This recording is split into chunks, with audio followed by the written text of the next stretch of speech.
Hi everybody, it's me, Aiden again, and this is part 4 of our Black History Month Glimpse series.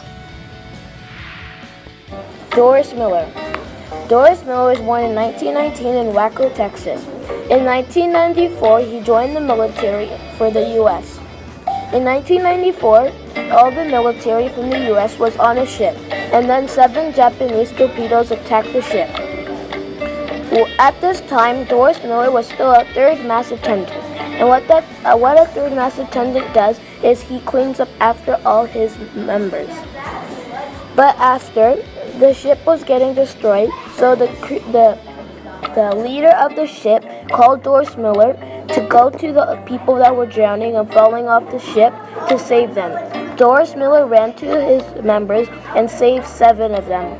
After this, Doris Miller was next ordered to go to the machine gun and shoot down the torpedoes. Doris Miller and his other crew members shot down all the torpedoes, but Doris Miller shot down 1.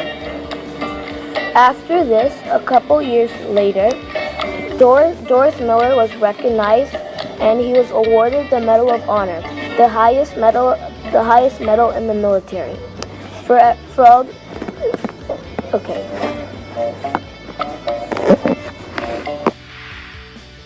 Marianne Elizabeth Francis. Marianne was born on February 18, 1946 in Nova Scotia, and she is still living. She is currently 71 years old.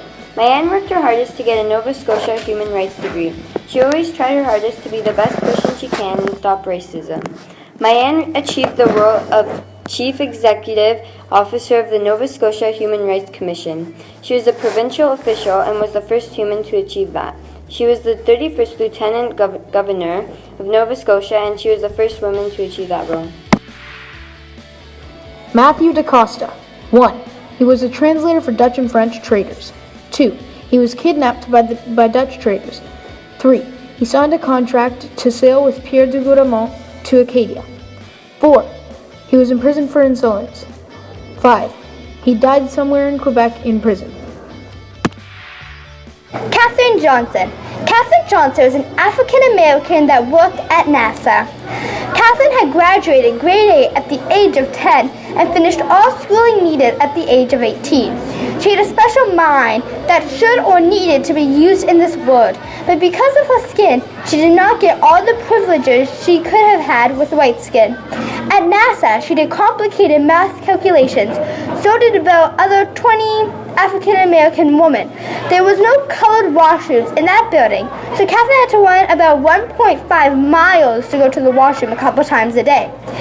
NASA was trying to get a man in space, and Katherine played a big part in that. She made multiple big calculations and got John Glenn in 3 out of 7 successful orbits around Earth.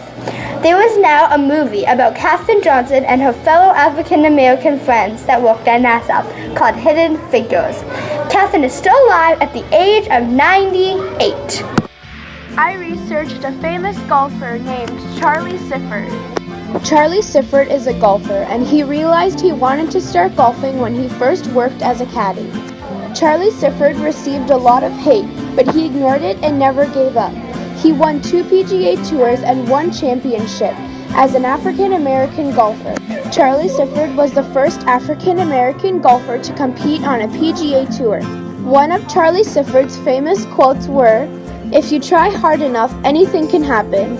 Charlie Sifford was born on June 2, 1992, and died on February 3, 2015 at the age of 92.